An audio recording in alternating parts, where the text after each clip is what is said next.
Hello everyone, welcome back to this channel. So today we are going to discuss constitutional values and fundamental duties. So उसका syllabus there are 3 units हैं, जिसमें first unit है constitution of India, second unit है constitutional values, third unit है fundamental duties. सबसे पहले PYQ analysis, then will do our topic. So PYQ में सबसे पहले हमारा क्वेश्चन पेपर है एक हमारे पास, जिसमें हम देखते हैं क्या क्या आया हुआ है. सो ये constitutional values and fundamental duties है, ये वैल्यू एडिशन कोर्स है. सेमेस्टर फर्स्ट का क्वेश्चन पेपर है जो कि 2 आवर 30 मिनट्स का होगा. इसमें हमारे 70 मार्क्स का ही क्वेश्चन पेपर है. इसके कुछ वो इंस्ट्रक्शंस हैं. आपको part of the question attempted together any 2 question करने हैं. फर्स्ट क्वेश्चन कंपलसरी है, या तो सारा पेपर हिंदी में लिखना है या सारा पेपर इंग्लिश में लिखना है. सो फर्स्ट जो ये क्वेश्चन है ये कंपलसरी है और आपको कोई 2 क्वेश्चन करने हैं. सो फर्स्ट क्वेश्चन में हमारा शॉर्ट नोट है concept of right genius, separation of power, liberty, republic. ये जो शॉर्ट नोट है ये है salient feature of Indian constitution से, जो कि हमने कवर किया. Highlight the main feature of preamble to the constitution, ये भी सेम क्वेश्चन है. इसमें सारे लिखने हैं ये साइलेंट फीचर्स, इसमें कुछ बताए हुए. Elaborate justice with reference to political, social, economic, जो इसमें हमें एक्सप्लेन करना है जस्टिस और उसके तीनों types, political, economic and social. Discuss the significance of democracy in India republic. So इसमें साइलेंट फीचर जो है ना, ये इसके अंदर एक डेमोक्रेसी का भी कॉन्सेप्ट है, वो डिस्कस कर रहे हैं. देन हमारे पास पार्ट बी है, इसमें एनी 4 क्वेश्चन, 5 क्वेश्चन है, इसमें से 4 क्वेश्चन अटैम्प्ट करने हैं. हर एक क्वेश्चन 10 मार्क्स का है. फिर से इसमें discuss the salient features of Indian constitution. इसका मतलब ये है, ये क्वेश्चन बहुत रिपीटेड है. अगर कोई साइलेंट फीचर्स सिर्फ पढ़ के जाता है तो उसका देखो क्या क्या मतलब वो क्या कौन कौन से क्वेश्चन कर लेता है. सो अगर किसी ने साइलेंट फीचर्स पढ़े तो 10 मार्क्स का तो ये question that was done. And ये क्वेश्चन, ये भी साइलेंट फीचर्स है, ये भी साइलेंट फीचर्स का है, और हमारा ये क्वेश्चन. सो साइलेंट फीचर्स पढ़ने से ही 10 20 30 40 40 मार्क्स कंप्लीट, मतलब पासिंग मार्क्स डन. उसके बाद ये जस्टिस है, ये यूनिट नंबर 2 से है, और ये जो 10 मार्क्स के लिखा है ये यूनिट 1 से है. Analyse the concept of social justice, इसी में देखो ये जस्टिस है 3 है, पॉलिटिकल, सोशल, इकोनॉमिक. इसका जो सोशल जस्टिस है उसको और एनालाइज करना है. Discuss equality before law, equal protection of law suitable. इसमें हमें इक्वलिटी के बारे में डिस्कस करना है, ये भी यूनिट 2 है, यूनिट 2 से है ये भी यूनिट 2 से, ये यूनिट 2 से. एलोबरेट फंडामेंटल ड्यूटीज़, ये यूनिट 3 से है. सो लेट्स डू ये सारे करने questions. Show the should fundamental duties be justiciable, तो ये भी यूनिट 3 से है हमारा. Discuss the adjective attached the word republic in the preamble, ये यूनिट 2 से. So let's do all this. अगर कोई पूछे सबसे इम्पोर्टेंट क्वेश्चंस कौन से हैं, तो यूनिट 1 के अंदर हमारे पास सबसे इम्पोर्टेंट क्वेश्चन आते हैं साइलेंट फीचर्स, जो कि ये साइलेंट फीचर्स हैं, ये भी साइलेंट फीचर और ये भी साइलेंट फीचर्स हैं. उसके बाद इसके अंदर हमारा जस्टिस सबसे इम्पोर्टेंट है, और एक ये इक्वलिटी. उसके बाद फंडामेंटल ड्यूटीज़ में फंडामेंटल ड्यूटीज़ ये इम्पोर्टेंट है. So let's do unit number 1, the constitution of India के बारे में है. सबसे पहले what is constitution. So constitution क्या होता है, supreme law of the country. इस ऐसा लॉ, ऐसा कानून जिसके ऊपर भी कोई नहीं है, जिसके नीचे भी कोई नहीं है. मतलब नीचे तो बहुत सारे हैं लेकिन ऊपर कोई नहीं. ये बताता है कि कैसे गवर्नमेंट को फॉर्म किया जाएगा, हाउ गवर्नमेंट फॉर्म्ड, कैसे पावर को डिवाइड किया जाएगा, क्या राइट्स होंगे सिटीजन्स के, क्या ड्यूटीज़ होंगे. राइट्स मतलब अधिकार, ड्यूटी मतलब कर्तव्य. कौन से लॉ बनाए जाएंगे और कौन से इन्फोर्स लागू किए जाएंगे. सिंपल शब्दों में कहें तो कॉन्स्टिट्यूशन रूल बुक होती है किसी भी कंट्री की. लेट्स से कोई भी गेम है, जैसे हॉकी है, सॉरी, जैसे कि हमारा कोई भी गेम है फुटबॉल, तो फुटबॉल है, उसके कुछ रूल्स होते हैं फाउल वगैरह के, तो उसके जो रूल्स होते हैं उसी के अकॉर्डिंग ये फुटबॉल चलता है। ऐसे ही फुटबॉल की जगह लेट्स अज्यूम कोई कंट्री है, तो उसके कुछ रूल्स होंगे, उसी के अकॉर्डिंग ये कंट्री चलेगी। तो वो जो रूल्स बनाने वाला होता है वो हमारी गवर्नमेंट, पार्लियामेंट होती है, एंड जो रूल्स होते हैं उसी को बोलते हैं rule book of a country. जैसे स्कूल के कुछ रूल्स हो गई, गेम के कुछ रूल्स होते हैं, तो उसी को कॉन्स्टिट्यूशन बोलते हैं। ठीक है, कॉन्स्टिट्यूशन ऑफ इंडिया। अब इंडिया के कॉन्स्टिट्यूशन की बात करते हैं। तो कॉन्स्टिट्यूशन इंडिया का बनाया गया था, मतलब अडप्ट किया गया था 26 नवंबर 1949 को। लागू कब हुआ था? 26 जनवरी 1950 को। ये दुनिया का सबसे लंबा कॉन्स्टिट्यूशन है, सबसे लंबा। इसमें 395 आर्टिकल्स हैं। ये कॉन्स्टिट्यूशन किसने बनाया था? तो ये कॉन्स्टिट्यूशन ड्राफ्ट किया था कॉन्स्टिट्यूट असेंबली ने, जिसके जो चेयरमैन थे वो कौन थे? Doctor B R Ambedkar.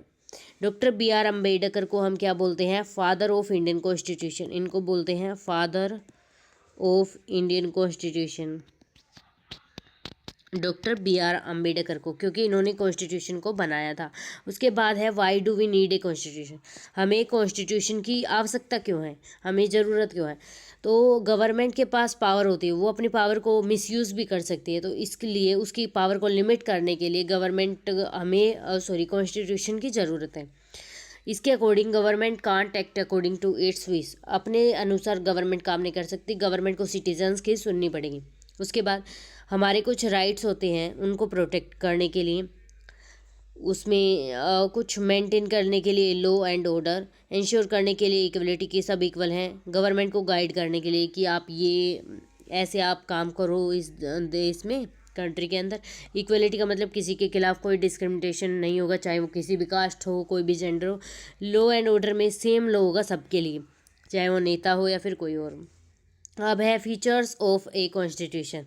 Features constitution के, सुप्रीम लॉ ऑफ लैंड, मतलब हमारे इंडिया, अगर हमारा इंडिया का कॉन्स्टिट्यूशन है तो ये सुप्रीम लॉ है। यहाँ पे पार्लियामेंट, गवर्नमेंट और जुडिशरी कोई भी इससे ऊपर नहीं है। सबसे ऊपर कौन है? कॉन्स्टिट्यूशन। सबसे ऊपर कौन है? कॉन्स्टिट्यूशन। कोई भी लॉ अगर कॉन्स्टिट्यूशन के अगेंस्ट आएगा तो उनको इनवैलिड माना जाएगा। जैसे अगर कोई पार्लियामेंट के अंदर किसी मंत्री ने कोई भी बिल पास किया जिसमें क्या हो रहा है, फंडामेंटल जो राइट है उसका वोलेशन हो रहा है, तो कॉन्स्टिट्यूशन सुप्रीम कोर्ट इसको कैंसिल कर देगा। क्यों? क्योंकि हमारी सुप्रीम कोर्ट कैंसिल क्यों करेगा? क्योंकि ये कॉन्स्टिट्यूशन को मान्यता नहीं दे रहा। Define structure of government. Constitution बताता है कि कंट्री में कैसा स्ट्रक्चर फॉलो हो रहा है। जैसे लेजिस्लेचर है, एग्जीक्यूटिव, जुडिशरी। लेजिस्लेचर कौन है? जो लॉ बनाती है। एग्जीक्यूटिव जो लॉ को इम्प्लीमेंट करती है। जुडिशरी जो कि इंटरप्रेट करती है, अगर इन दोनों के बीच में लड़ाई होती है तो इंटरप्रेट करती है। डिस्ट्रीब्यूशन ऑफ पावर, तो पावर ये डिवाइड होती है, क्योंकि अगर एक के पास पावर रहेगी तो वो उसका क्या करेगा? मिसयूज़ करेगा। इसलिए हम पावर को डिवाइड करते हैं सेंटर और स्टेट के बीच में, सेंटर एंड स्टेट के बीच में। राइट्स ओ एंड ड्यूटीज़। राइट्स मतलब कुछ अधिकार सिटीजन के, राइट्स होते हैं। ड्यूटीज़ मतलब कर्तव्य है। तो फंडामेंटल ड्यूटीज़ और फंडामेंटल राइट्स मिले हुए हैं। रिटन और अनरिटन। हमारा कॉन्स्टिट्यूशन सबसे बड़ा है तो रिटन है, यूएसए का भी रिटन है, लेकिन ब्रिटेन का, यूके का, इन सब का अनरिटन है। स्टेबिलिटी, फ्लेक्सिबिलिटी, मतलब कॉन्स्टिट्यूशन बार बार चेंज होता है या नहीं होता। तो हमारा कॉन्स्टिट्यूशन चेंज भी होता है, नहीं भी होता। चेंज कैसे होता है? अमेंडमेंट से। और चेंज नहीं होता क्योंकि कुछ चीज़ों में वो फ्लेक्सिबल, वो क्या है बोलते हैं इसको, स्टेबल है। फंडामेंटल जो राइट्स हैं वो कभी चेंज नहीं होंगे हमारे कॉन्स्टिट्यूशन के, और ये कुछ चीज़ों में अमेंडमेंट करता है। उसके बाद है salient features, very very important, 40 marks का क्वेश्चन आया हुआ है। Salient features of Indian constitution, सबसे पहले federal Republic, second rule of law, separation of powers, sovereignty, socialism, democracy, secularism and सर्वधर्म क्षमा भावा। इनको डिटेल में करते हैं। सबसे पहले है फेडरल रिपब्लिक। इंडिया को फेडरल रिपब्लिक माना जाता है। क्यों? फेडरल रिपब्लिक होता क्या है, एक बार तो फेडरल सिस्टम क्या होता है? जहाँ पे डिवीज़न करते हैं पावर का between central government and state. जो हमारी पावर है उसको डिवाइड करते हैं दो में, सेंटर और स्टेट में, स्टेट एंड सेंटर बोल दो, ठीक है। और वो अपने अकॉर्डिंग काम करेंगे। इंडिया के पास डिस्ट्रीब्यूशन ऑफ पावर है। कैसे? इंडिया ने स्टेट के लिए स्टेट लिस्ट बनाई है, यूनियन के लिए यूनियन लिस्ट एंड कॉनकरेंट के लिए कॉनकरेंट लिस्ट। अब ये क्या लिस्ट है? स्टेट लिस्ट में ऐसे काम मेंशन है जो कि स्टेट गवर्नमेंट करेगी, यूनियन लिस्ट में जो कि सेंटर गवर्नमेंट करेगी, कॉनकरेंट लिस्ट में जो कि दोनों कर सकते हैं, जैसे एजुकेशन पे दोनों कर सकते हैं। इसी टाइम पे इंडिया को एक रिपब्लिक भी बोला जाता है। फेडरल के साथ साथ हमें रिपब्लिक भी बोला जाता है। क्यों? क्योंकि जो हमारा स्टेट है, स्टेट क्या है हमारी इंडिया, उसका हेड कौन है? Head prime minister, sorry president है। हेड ऑफ द स्टेट कौन है? प्रेसिडेंट, जो कि इलेक्टेड है, नॉट ए हेरिडिटी। कोई भी राजा महाराज कोई भी रूल नहीं कर रहा, यहाँ पे कौन है? इलेक्टेड लोग हैं। तो इसको क्या बोला जाता है? रिपब्लिक, समतंत्र है ये India federal Republic, because power तो शेयर की जाती सेंटर स्टेट में, और जो हेड है स्टेट का वो कौन है? इलेक्टेड है। तो इसलिए इसको फेडरल भी बोला जाता है, साथ साथ रिपब्लिक भी बोला जाता है। फेडरल क्यों? क्योंकि पावर शेयर की जाती है बिटवीन सेंटर स्टेट, और रिपब्लिक क्यों? क्योंकि जो स्टेट का हेड है वो कौन है? इलेक्टेड पीपल है। नेक्स्ट है rule of law. Rule of law का मतलब होता है law is supreme, no person is above the law. जो कानून कहेगा वो ही ऊपर होगा, कोई भी उससे ऊपर नहीं है, कोई भी उससे नीचे नहीं है। सबको वो लॉ मानना पड़ेगा, चाहे वो कोई गवर्नमेंट ऑफिशियल हो या फिर कोई सिंपल साधारण सिटीजन हो, must obey the same law. सबको वही कानून मानना पड़ेगा। उसके बाद है इंडिया के अंदर रूल ऑफ लॉ गारंटी किया जाता है इक्वलिटी बिफोर लॉ से। इसका मतलब होता है इक्वलिटी बिफोर लॉ का क्या मतलब होता है?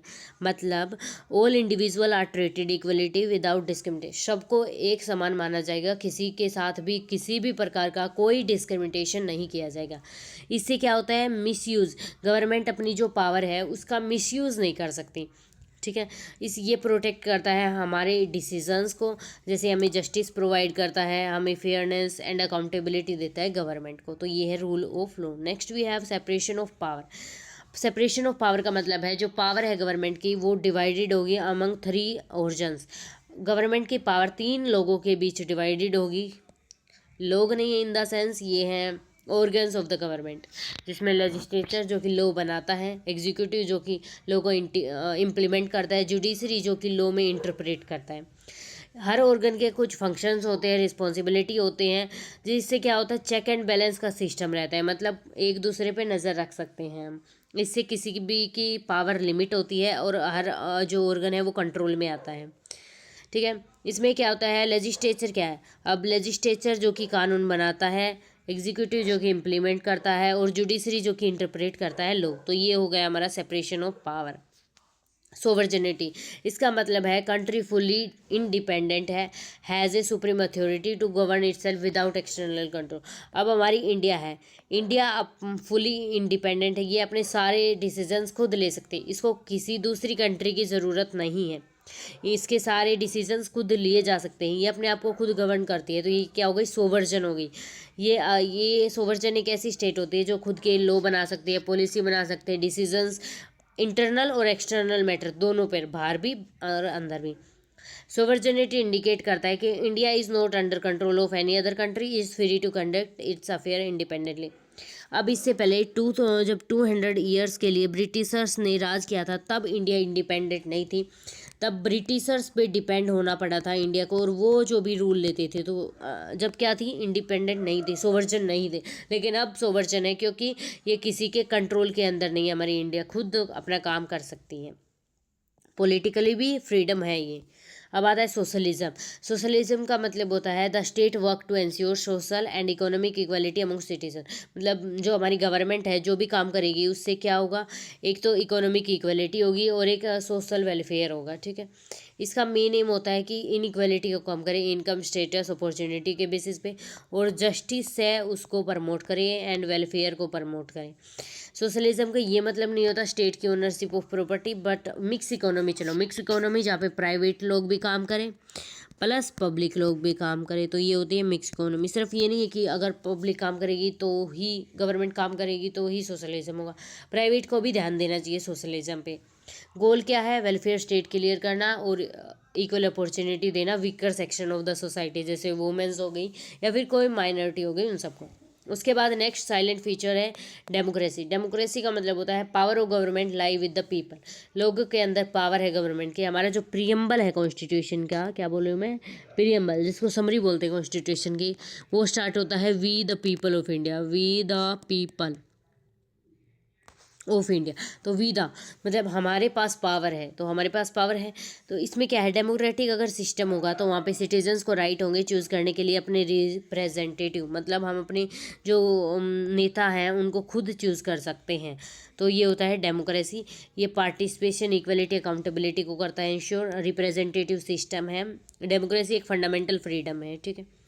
सेकुलरिज्म सर्वा धर्मा सामा भावा। तो सेकुलरिज्म का मतलब है स्टेट के पास कोई ऑफिशियल रिलीजन नहीं है, सभी रिलीजन स्टेट के लिए इक्वल है।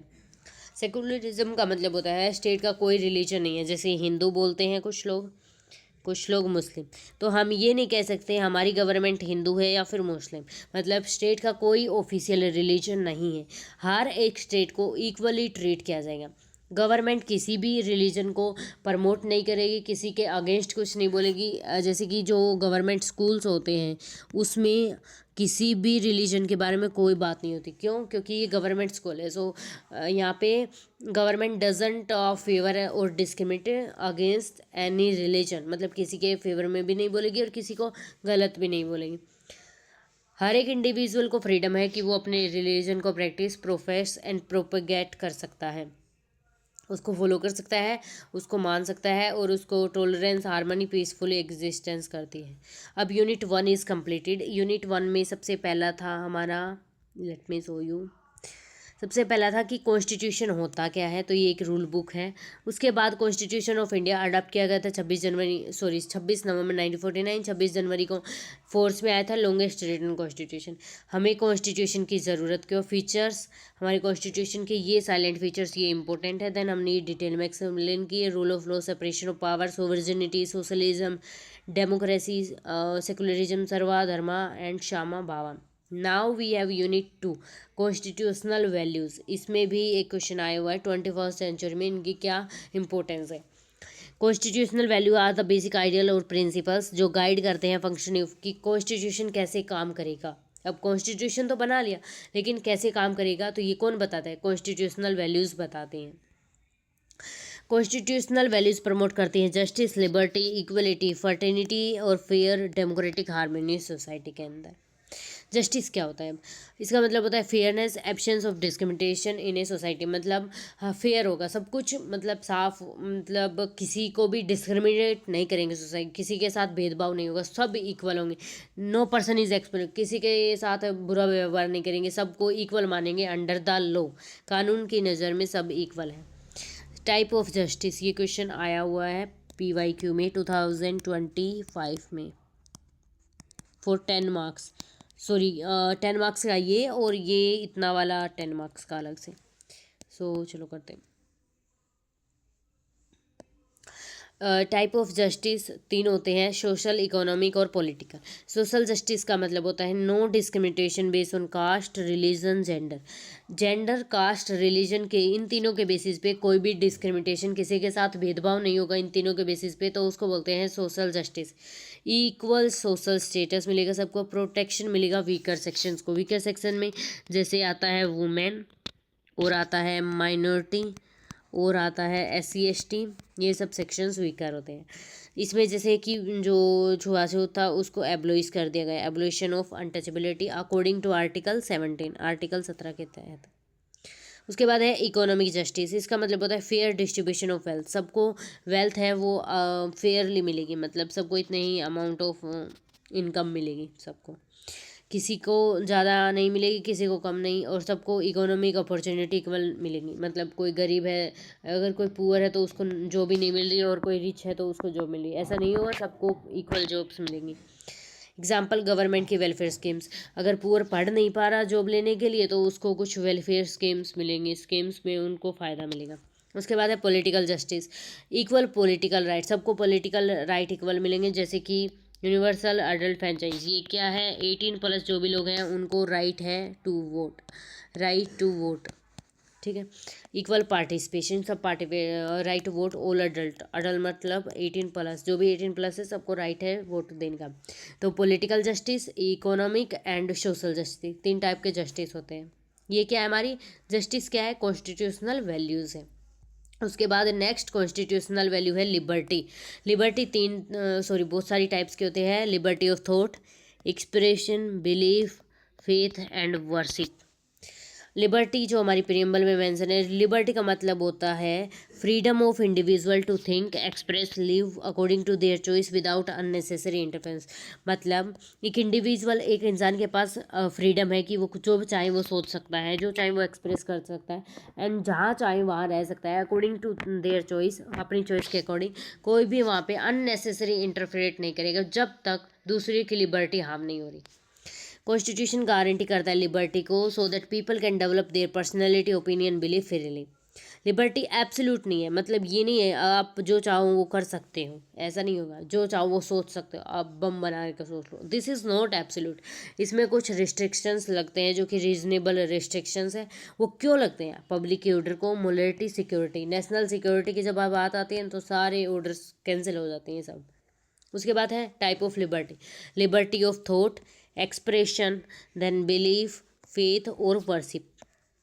There are 5 type of liberty, liberty of thought, expression, belief, faith and worship. तो liberty of thought, freedom to think independently, जो चाहे वो सोच सकते हैं। थॉट मतलब सोचना, तो हमारे ऊपर किसी का कंट्रोल नहीं है, हमारे आइडियाज़ के ऊपर। उसके बाद है liberty of expression, freedom to express view, हमारे व्यूज़, अगर कोई टॉपिक है तो उस पर हमारे जो व्यूज़ हैं उनको हम एक्सप्रेस कर सकते हैं। फ्रीडम है हमें स्पीच करने की, राइटिंग, अपने ओपिनियंस को शेयर करने की। लिबर्टी ऑफ बिलीफ, हम अपना पर्सनल बिलीफ है, जैसे कि कुछ लोग होते हैं जो कि गॉड को नहीं मानते, सो वो अपना पर्सनल बिलीफ है उनका नहीं मानते, तो कोई फोर्स नहीं करेगा कि हाँ आपको गॉड को मानना पड़ेगा। फेथ, हम किसी पे विश्वास कर सकते हैं, किसी पे नहीं कर सकते। हैविंग फेथ इन एनी, अगर हम हिंदू रिलीजन पे फेथ करते हैं या फिर मुस्लिम रिलीजन या फिर कोई और रिलीजन, सिख वगैरह, किसी पे भी हम फेथ कर सकते हैं, विश्वास कर सकते हैं। वर्शिप, हम किसी भी रिलीजन की पूजा कर सकते हैं, टेंपल में जा सकते हैं, मॉस्क्यू में और चर्च में, किसी में भी। हिंदू हों तो किसी में भी, हिंदू जैसे टेंपल वगैरह में करते हैं, तो हमारी लिबर्टी है, हमें फ्रीडम है, आज़ादी। नेक्स्ट कॉन्स्टिट्यूशनल वैल्यू है जो कि थर्ड है इक्वलिटी। इक्वलिटी भी प्रीएम्बल में मेंशन है। इसका मतलब होता है all individual are treated equality by the law without discrimination. सब जितने भी लोग हैं इस हमारी कंट्री में, सबको इक्वल माना जाएगा लॉ के अनुसार, बिना कोई भेदभाव के। कॉन्स्टिट्यूशन आंसर करता है कि कोई भी पर्सन को स्पेशल जो पावर है, प्रिविलेज है, फ़ायदे नहीं मिले, सेम लीगल प्रोटेक्शन होगा सबके लिए। एस्पेक्ट्स ऑफ इक्वलिटी, तो इक्वलिटी बिफोर लॉ होती है और equality equal application of law होती है, तो ये भी इंपॉर्टेंट है, PYQ में आया हुआ है 10 मार्क्स के लिए इक्वलिटी का। इक्वलिटी बिफोर लॉ क्या है? All persons are equal in eyes of law, कानून की नज़र में सब इक्वल है, किसी को कोई ज़्यादा फ़ायदा नहीं मिलेगा, सबका सेम लीगल स्टेटस है। एक ऑफिशियल सिटीज़न और एक सिटीज़न जो है are treated equally for the same offence. अगर किसी ने क्राइम किया है तो चाहे वो SDM हो या फिर कोई सिंपल इंसान हो, पर्सन हो, कोई भी सिंपल, सबके लिए जो कानून है वो बराबर रहेगा। Equal application of law, law apply करता है सबको, कोई डिस्क्रिमिनेशन नहीं होता, इक्वल प्रोटेक्शन मिलता है। जैसे ट्रैफिक रूल्स हैं, सबको अप्लाई करते हैं, चाहे वो मोदी जी हों या फिर चाहे वो कोई सिंपल पर्सन हो, सबको अप्लाई करते हैं। उसके बाद है फर्टेनिटी, जिसमें आती है 3, डिजिनिटी, यूनिटी, इंटीग्रिटी। फर्टेनिटी का मतलब होता है भावचारी की भावना। Fraternity means sense of brotherhood, मतलब भावचारी की भावना। Harmony, mutual respect among citizens, एक दूसरे की रिस्पेक्ट करना। ये क्या करता है? ये इनकरेज करता है, ये हमें सहानुभूति देता है कि हमें एक दूसरे के साथ रहना चाहिए, चाहे बेशक हमारे पास डिफरेंस हो कास्ट, रिलीजन, कल्चर में, लेकिन फिर भी हमें रिस्पेक्ट करनी चाहिए एक दूसरे के, और एक दूसरे के साथ रहना चाहिए शांतिपूर्वक। एलिमेंट्स ऑफ फर्टेनिटी, तो dignity of individual, unity of nation and integrity. इससे क्या होगा? हम सब लोगों की रिस्पेक्ट कर पाएंगे, respect for every person, protection of self, no, किसी के खिलाफ कोई डिस्क्रिमिनेशन नहीं होगा। यूनिटी ऑफ नेशन, अगर हम एक साथ रहेंगे ब्रदरहुड की भावना में, तो क्या होगा? हमारा नेशन यूनाइटेड होगा। नेशनल इंटीग्रेशन, सोशल हार्मनी होगी। उसके बाद इंटीग्रिटी ऑफ नेशन, इससे क्या होगा, हमारी नेशन के अंदर स्ट्रेंथ आएगी, सब इंडियंस इक्वल रहेंगे, एक साथ रहेंगे तो हमारे नेशन के अंदर क्या आएगी, स्ट्रेंथ आएगी। इससे क्या होगा, कोई डिवीज़न नहीं होगा सोसाइटी के अंदर और सोवर्जिनिटी होगी। So avoiding activity that harm national, ऐसी एक्टिविटीज़ नहीं करनी चाहिए जो कि हमारी नेशनल यूनिटी को हार्म करे। जैसे कि कोई भी प्रोटेस्ट कर लिया रिलीजन के बेसिस पे, तो वो हिंदू को अलग बांट देगा और मुस्लिम को अलग, तो ऐसे नहीं करना चाहिए। अब यूनिट 3 है फंडामेंटल ड्यूटीज़। यूनिट 3 है फंडामेंटल ड्यूटीज़। तो फंडामेंटल ड्यूटीज़ मोरल ऑब्लिगेशन होते हैं सिटीजन्स के, मतलब नैतिक कर्तव्य होते हैं जो कि हमारे नेशन, हमारे देश की तरफ होते हैं। फंडामेंटल ड्यूटीज़ आर्टिकल 51A में मेंशन है। ये ऐड किए गए थे 42nd अमेंडमेंट एक्ट जो कि 1976 में हुआ था। ये मोरल ऑब्लिगेशन होते हैं, नैतिक दायित्व होते हैं, ये नॉट लीगली इन्फोर्सेबल, ये कानून ने इन्फोर्स नहीं किए हैं कि आपको करना ही करना पड़ेगा। ये यूनिटी और पैट्रियटिज्म, देशभक्ति की भावना को प्रमोट करते हैं, रिस्पॉन्सिबल करते हैं बिहेवियर के लिए। पर्पज़ क्या है, नेशनल यूनिटी को मेंटेन करना, डिसिप्लिन, हार्मनी, पब्लिक प्रॉपर्टी को प्रोटेक्ट करना जैसे नेशनल फ्लैग, प्रिजर्व करना कल्चर एंड हेरिटेज, प्रोटेक्ट करना हमारी इन्वायरमेंट को, डेवलप करना साइंटिफिक टेम्पर। उसके बाद आता है ancient Indian notion of right genius, ये भी इंपॉर्टेंट है। इसमें क्या हुआ है, हमारा शॉर्ट नोट आया हुआ है, एंड ड्यूटी कॉन्साइंस। तो एंशियंट इंडिया के अंदर thought the great importance was given to dharma, right unions and kartavya. Ancient India पहले के ज़माने में हम दो चीज़ें मानते थे, धर्मा एक तो जो हमारा काम है वो करो, कर्तव्य जो हमारी ड्यूटी है वो करो, तो दो चीज़ें मानते थे। People were taught that instead of focusing only their rights, लोगों को सिखाया जाता था कि आप फोकस करो कि आपको क्या मिलना चाहिए, नहीं इस पे फोकस मत करो, ये फोकस करो कि आप क्या किसी को दे सकते हो, आपकी फैमिली को, सोसाइटी को, नेशन को क्या दे सकते हो, इस पे फोकस करो, आपको अपने आप मिल जाएगा। अगर आप सबको कुछ दोगे तो आपको अपने आप मिलेगा। आप कर्मा पे फोकस करो, रिवॉर्ड पे फोकस मत करो। तो ड्यूटीज़ मेंटेन करती है social harmony, discipline, moral order, ठीक है। फंडामेंटल ड्यूटीज़ इंस्पायर्ड बाई है इंडियन वैल्यू सिस्टम, हमारे संस्कारों से इंस्पायर्ड है। फंडामेंटल ड्यूटीज़ आर्टिकल 51A में मेंशन है। फंडामेंटल ड्यूटीज़ कॉन्स्टिट्यूशन के अंदर आर्टिकल 51A में है। ये रिस्पॉन्सिबिलिटी सिटीजन्स, ठीक है, ये लीगली इन्फोर्सेबल नहीं है कि अगर कोई ये चीज़ें नहीं करेगा तो उसको हम जेल में डाल देंगे या फिर कुछ पनिशमेंट वगैरह दे देंगे, ऐसा नहीं हो सकता, ये लीगली इन्फोर्सेबल नहीं है। List of fundamental duties, 11 fundamental duties हैं। तो सबसे पहले है respect of constitutional, national flag, national anthem. सबसे पहली फंडामेंटल ड्यूटी है कॉन्स्टिट्यूशन, नेशनल फ्लैग और नेशनल एंथम। नेशनल फ्लैग हमारा झंडा, नेशनल एंथम जनगणमन और कॉन्स्टिट्यूशन हमारा ये जो हमने देखा अभी, इनकी रिस्पेक्ट करो। फॉलो करो आइडियल्स ऑफ फ्रीडम स्ट्रगल, जैसे कि महात्मा गांधी, जैसे कि सुभाष चंद्र बोस और भी जो बहुत सारे नेता वगैरह हैं, इन सबको फॉलो करो, उनके आइडियल्स को, क्योंकि उन्होंने फ्रीडम के अगेंस्ट स्ट्रगल किया था। प्रोटेक्ट करो सोवर्जिनिटी को, यूनिटी इंटीग्रिटी ऑफ इंडिया, हमने देख लिया। डिफेंड करो कंट्री को and render the national service. Promote करो हार्मनी और फर्टिनिटी को प्रमोट करो, मतलब भाईचारे की भावना को। परजर्व रिच हेरिटेज और कल्चर, जो हमारी संस्कार है उनको संभाल के रखो। प्रोटेक्ट करो हमारे इन्वायरमेंट को, फॉरेस्ट लेक वर्ल्ड वाइड को, जो अभी अराइवी हिल्स के बारे में बात हो रही थी। डेवलप करो scientific temper and humanism. Safeguard करो जो भी पब्लिक प्रॉपर्टी है जैसे ग्राउंड्स वगैरह, उनको बचा के रखो। Public schools, strive for excellence, provide education 6 to जो 14 ईयर्स के चिल्ड्रन उनको एजुकेशन प्रोवाइड करो। अब ये इंपॉर्टेंट क्या है, फंडामेंटल ड्यूटीज़ ये इंश्योर करती है कि responsible citizen, unity, integrity, discipline, public property को प्रोटेक्ट करती, प्रिवेज करती, कल्चर हेरिटेज को प्रोटेक्ट करती, इन्वायरमेंट स्ट्रेंथन करती है, डेमोक्रेसी। ये रोल भी सेम ही है, जो सिग्निफिकेंस बोलते हैं उसी को रोल बोलते हैं। अब फिर से मैं एक बार PYQ दिखाती हूँ कि कैसे क्या क्या हमने कवर कर लिया। Let me show you. So अभी देखते हैं हमारे PYQ जो हमने पहले देखा था। अब देखते हैं कौन कौन से क्वेश्चन हमने कवर कर लिए। तो ये हमारा सबसे पहले 70 मार्क्स का था, हमने देख लिया, ठीक है। तो अब देखते हैं कौन कौन से क्वेश्चन हमने कवर कर लिए। सबसे फर्स्ट क्वेश्चन है जो कि कंपलसरी है, short note. Concept of right, genius, separation of power, liberty, Republic, हमने चारों कर लिए हैं। कॉन्सेप्ट ऑफ राइट, जीनियस भी कर लिया, अभी किया था ये तो जस्ट अभी, लेट मी शो यू, ये रहा कॉन्सेप्ट ऑफ राइट जीनियस, ये कर लिया। उसके बाद हमने अपना वो भी कर लिया, सेपरेशन ऑफ पावर, लिबर्टी और थॉट, ये तीनों हैं हमारे साइलेंट फीचर्स जो कि हमने बहुत ज़्यादा डिटेल में किया था। सेपरेशन ऑफ पावर की पावर को डिवाइड करो दो के बीच में, सेंटर और स्टेट के बीच में, liberty of thought expression, faith और रिपब्लिक और फेडरल है हमारी कंट्री। उसके बाद है highlight the main feature of the preamble to the constitution. तो इसमें हमें जो प्रियम्बल में चीज़ें मेंशन है ना वो चीज़ें लिखनी है, जैसे कि लिबर्टी भी मेंशन है, जो कि साइलेंट फीचर है ना वो सेम लिखने थे, liberty, republic, separation of power, इन सबको फिर से एक्सप्लेन करना था, रूल ऑफ लॉ, इक्वलिटी, इन सबको। Elaborate justice with reference to political, social, economic.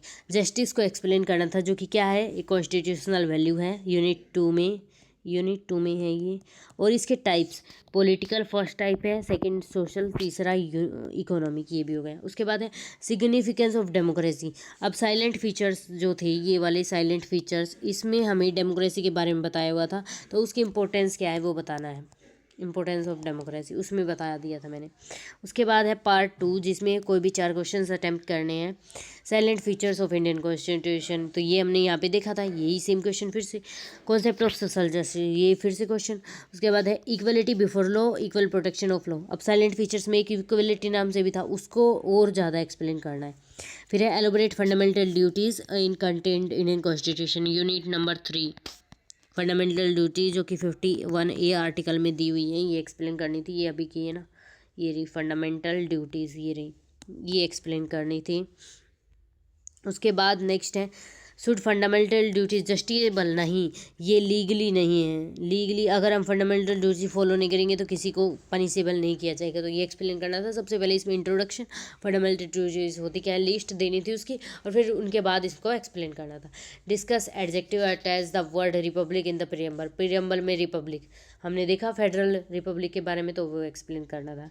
तो ये पूरा क्वेश्चन पेपर इस जो वीडियो में कंप्लीट हो गया।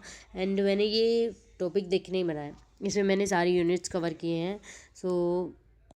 सो देखो, एक तो सिलेबस के अकॉर्डिंग भी हमारा ये पूरा जो सब्जेक्ट है कंप्लीट हो गया, और एक PYQ के अकॉर्डिंग भी हो गया। तो दोनों चीज़ें कर ली, क्या क्या कर लिया, सिलेबस भी कर लिया और PYQ भी कर लिया। एंड अगर PDF चाहिए तो कमेंट कर देना। And thanks for watching, have a nice day.